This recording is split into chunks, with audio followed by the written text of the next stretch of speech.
Alright, in this little video we're going to try to add a little bit more realism to our robot work cells. We're going to get into physics a little bit. I'd like to start by showing you how to do a cable. So we'll take our robot, we're going to put it up on a pedestal, attach a welding tip on the end, and then a little welding box in the corner.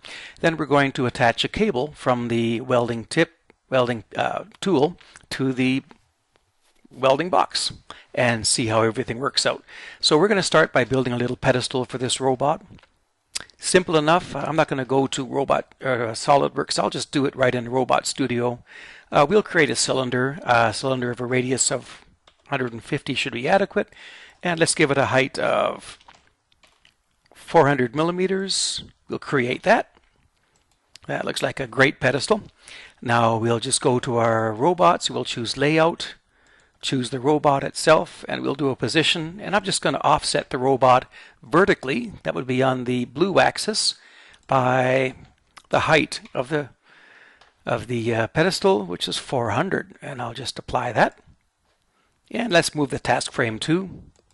Just attach it to the robot, and we'll close that. And now we have the robot on top of the pedestal. We're going to have to build ourselves a little welding box too, as long as we're here. So let's build the world's simplest welding box. We'll make it 200 by 200 by 200. Okay, and that looks good. We'll just create that, and now let's take our welding box and we'll just rename it so we know what it is. Welding, oops, let's get the caps lock set up. Welding box. And part 13, well, I guess that would be our pedestal. So let's name that too. Pedestal. Very good.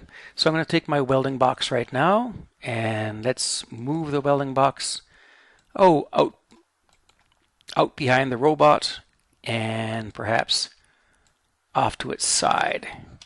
See how that looks. Oh, that looks great. Very good. Okay, now let's put on our welding tip. So we're going to go to Import Geometry, and let's go, I'm sorry, not Import Geometry. We want to go to Home, Import Library, and we'll go to Equipment, and let's choose this Tregakis AS 306 welding tip, and we'll take that tool and drag it over to the robot. Do you want to attach it? Yes, we do.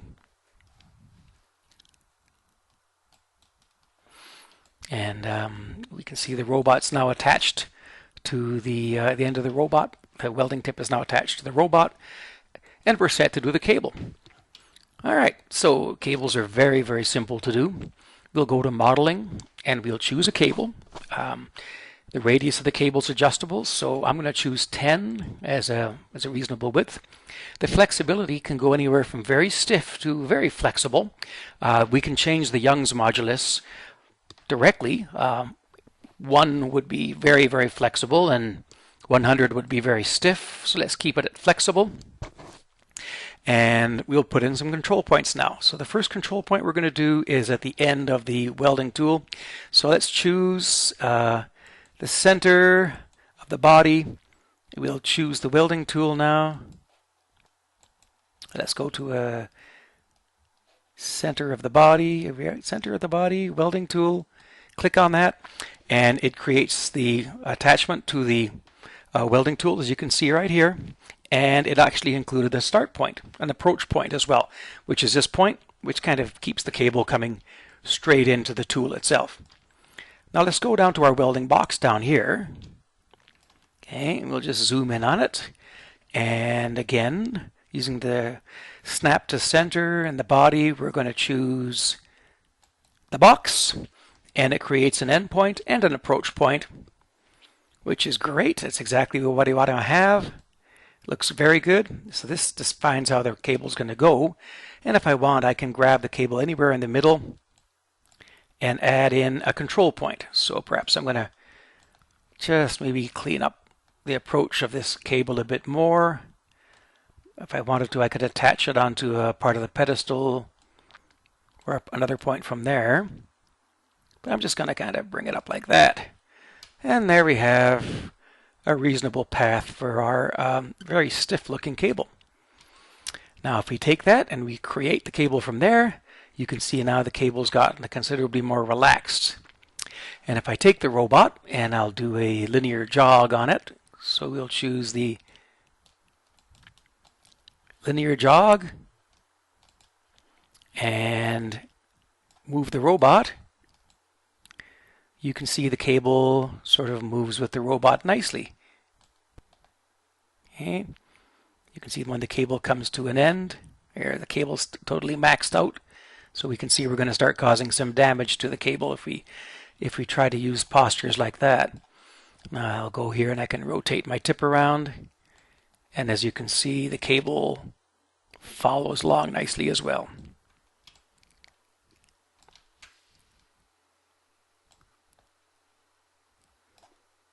There we go. All right, so there you go. A very simple introduction on how to attach a cable for your welding tool and bring it down to a little welding box.